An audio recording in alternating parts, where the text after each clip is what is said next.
আমি বারবার আসিয়াছি পুনঃ বিপ্লব হেতু।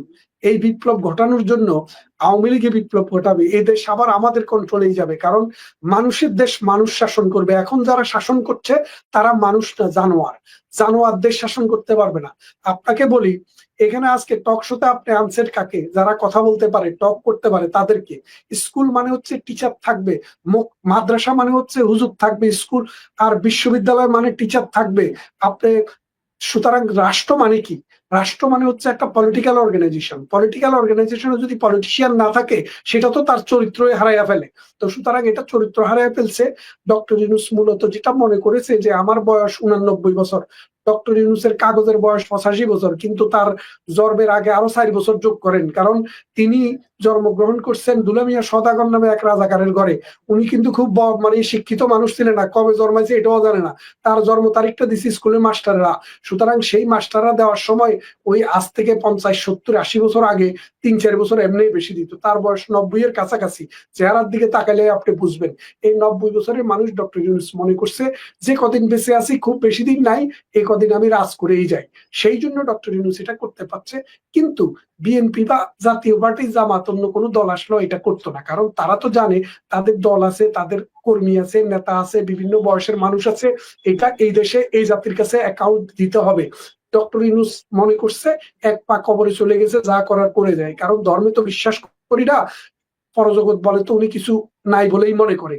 উনি এটা মনে করে, যদিও আমরা ধর্মে বিশ্বাস করি, কিন্তু তিনি তো ধর্মে বিশ্বাস করেন না। তিনি একজন নাস্তিক মানুষ, কিন্তু দেখান উনি মৌলবাদীদের গডফাদার। চিন্তা করি দেখেন, জামাতে ইসলামের বগলে নিয়ে নিয়ে ঘুরে, বিভিন্ন মাজারে মাজারে যায়, কিস্তি টুপি মাথায় দিয়া মানুষকে প্রডলেন্টলি নিজের চেহারাটা উপস্থাপন করে। তো সেই জন্য বলছি, বাংলাদেশ পড়ছে আজ একটা মহা বদমাইশের খপ্পরে। এই বদমাইশের হাত থেকে এই জাতি, এই সমাজ, এই দেশকে যদি তুলে আনতে হয়, বুদ্ধির মুক্তি, চিন্তার স্বাধীনতা, সাংস্কৃতিক ধারাবাহিকতা এবং হাজার বছরের আমাদের যে ঐতিহাসিক ভাবে যে আমাদের ঐতিহ্য, সেটাকে লালন করতে হলে দল মত ধর্ম বর্ণ নির্বিশেষে প্রত্যেক নাগরিককে, শুভবুদ্ধি সম্পন্ন মানুষকে এর বিরুদ্ধে রুখে দাঁড়াতে হবে।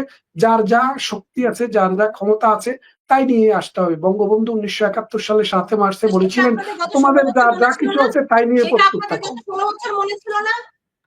সেটা আপনাদের গত 16 বছর মনে ছিল না?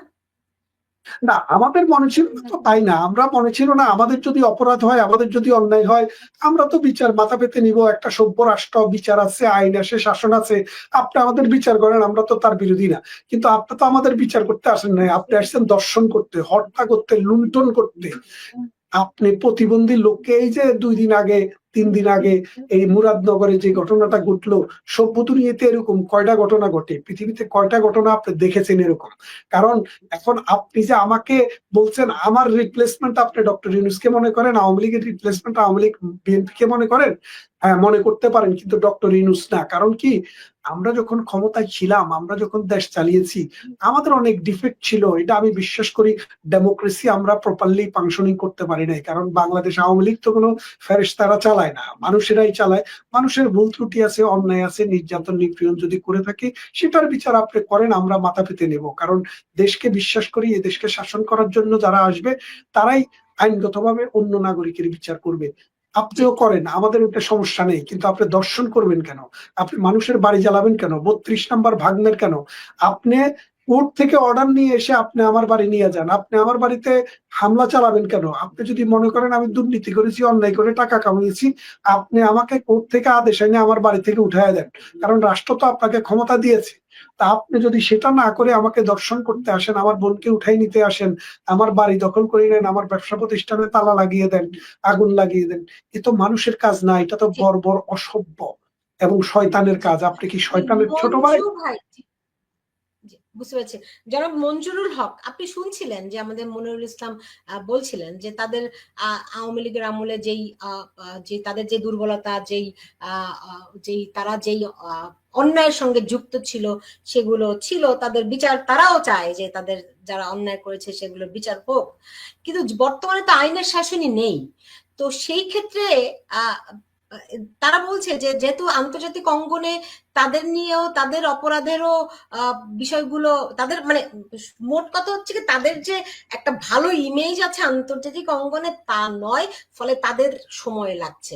কিন্তু তাই বলে বাংলাদেশের সাধারণ মানুষ এরকম ভুক্তভোগী হবে?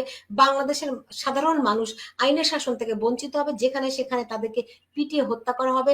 আওয়ামী লীগের যে সমস্ত তৃণমূলের কর্মীরা কোন রকম দুর্নীতির সঙ্গে, কোনো ক্ষমতার সঙ্গে যুক্ত ছিল না, আজকে তো তারাই আক্রান্ত হচ্ছে, তারাই নিহত হচ্ছে, তাদেরই বাড়িঘর জ্বালিয়ে পড়ে দেওয়া হচ্ছে, তারাই পথে পথে ঘুরছে। তো এগুলোর দায় কি তারা নেবে? আপনি আপনার টপিকে থাকুন। আমরা যদি টপিকে থাকি তাহলে দেখব আমাদের টপিকটা আজকে হচ্ছে আওয়ামী লীগের বিচার না, আমাদের টপিকটা হচ্ছে দেশের বর্তমান পরিস্থিতি। এখন জি ও মনিরুল ভাই স্পষ্ট করেই বলে দিয়েছে যে এটা কিসের শাসন। তো এটা যে শাসন, সেই শাসনের কাছ থেকে আপনি এর থেকে ভালো কিছু আশা করতে পারেন না, আমরা আশা করি না, তো জনগণও আশা করে না। এখন আমাদের জনগণের ব্যাপক যে অংশটা কৃষক শ্রমিক, সেই অংশটা সৌভাগ্য হলো যে তারা রাজনীতির এই কঠিন জটিল মারপ্যাচের ভিতরে আসে না, তারা সে কারণে একটু নিরাপদ অবস্থানে আছে। আর যে মানুষগুলো বিবেক দ্বারা তাড়িত হয়, যে শিক্ষিত মানুষগুলো পড়াশোনা জানে, একটু বিবেকবান, তারা যখন বিবেক দ্বারা তাড়িত হয় তখন তারা কিন্তু মুখ বন্ধ করে রাখতে পারে না, তারা ভয়েস রেজ করে, তারা কথা বলে, প্রতিবাদ করে, প্রতিরোধ করার চেষ্টা করে এবং তারা মারা যায়।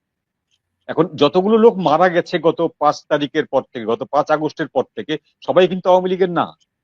সাধারণ অনেক মানুষ মারা গেছে যারা কোনো রকম কোনো পলিটিক্যাল পার্টির সঙ্গে যুক্ত না, তারা মারা গেছে। এই যে যে 3জন মানুষ মারা গেল কুমিল্লার মুরাদনগরে, বা তার আগের দিন যে মহিলা ধর্ষিতা হলেন, বা মনিরুল ভাই যেটা বললেন যে 2জন প্রতিবন্ধী মানুষকে যে হত্যা করা হলো, এরা কিন্তু কেউ আওয়ামী লীগ করে না। প্রথম কথা হলো ডক্টর ইউনূস প্রথম থেকে যে মিথ্যাচারটি করে আসছেন, সেই মিথ্যাচারটি হলো যে সংখ্যালঘু ভারতকে খুশি করার জন্য বা ভারতকে সন্তুষ্ট রাখার জন্য যে যে সংখ্যালঘুদের উপরে এখানে আক্রমণ করা হচ্ছে, সেটা সংখ্যালঘুত্বের কারণে না, ধর্মের কারণে না, এটা পলিটিক্যাল রিজন। তারা আওয়ামী লীগকে সমর্থন করত, তাই আওয়ামী লীগের দুঃশাসনের মানুষ ক্ষুব্ধ হয়ে, আওয়ামী লীগের প্রতি ক্ষুব্ধ হয়ে এদের উপরে আক্রমণটা করছে।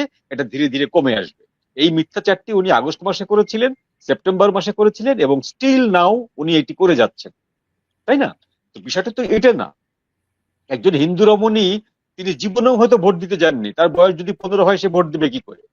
আজকে যে শিশুটি মারা গেছে মুরাদনগরে, সে তো ভোটার না, সে আওয়ামী লীগকেও ভোট দেয়নি, বিএনপিকেও ভোট দেয়নি, তাকে তাকে কেন মরতে হলো?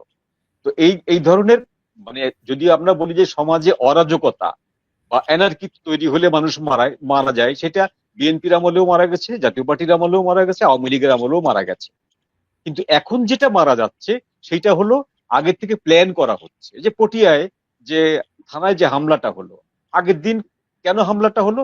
যে তিনি একটি বৈষম্য বিরোধীদের মিছিলে বা জুলাই যে উৎসব করতে যাচ্ছে তারা, সেই মিছিলের সমালোচনা করেছিলেন এবং বলেছিলেন যে এই মিছিল করতে দেওয়া হবে না। এবং ওই দিন তাকে ঘোষণা দেওয়া হয়েছিল যে তাকে তার রক্ত ঝরাতে হবে, প্রকাশ্যে ফেসবুকে ঘোষণা দেওয়া হয়েছিল। এবং তার পরদিন সকালবেলায় তাকে অফিসিয়ালি ওখান থেকে প্রত্যাহার করা হয়েছে, তার ডিমোশন করা হয়েছে, এবং তার থানা লুটপাট ভাঙচুর করা হয়েছে, লালমনিরহাটে থানা ভাঙচুর করা হয়েছে। এগুলো হচ্ছে ছোটখাটো এনার্কি না, এগুলো হচ্ছে প্ল্যান। এগুলো প্ল্যান হয়ে যায়। এই প্ল্যানটাও কিন্তু আমি আবার পেছনে নিয়ে যাই, সেই হিটলারের আমলে নিয়ে যাই। হিটলার আইকম্যানকে বলেছিল মানুষকে এই পরিমাণ টর্চার করতে হবে, এই পরিমাণ নির্যাতন করতে হবে, যেন একটা নির্যাতন দেখে, একটা মানুষের অত্যাচার দেখে যেন 1000টা মানুষ আতঙ্কে কাঁপতে থাকে। তো এই ঘটনাটা হিটলারের সময় ঘটেছিল। তো সেই ঘটনাটাই বাংলাদেশে এখন আবার রিওয়াইন্ড করে ঘটছে, যে একটি হিন্দু পরিবারকে মঞ্জু ভাই, সরি, আমি আপনার কথার মধ্যে একটুখানি যোগ করে দিতে চাই। আপনি তো হিটলারের আমলে গেলেন, আমি যদি আরো 200-300 বছর আগে যাই, যখন মুসলমানরা বাংলা দখল করলো, ইখতিয়ার উদ্দিন মোহাম্মদ বখতিয়ার খিলজি, তারও আগে মাহমুদ শাহ, আপনি যদি ইতিহাসে, আমি জানি আপনি ইতিহাস পড়েছেন, তখন আপনারা দেখবেন তখন তারা বাংলা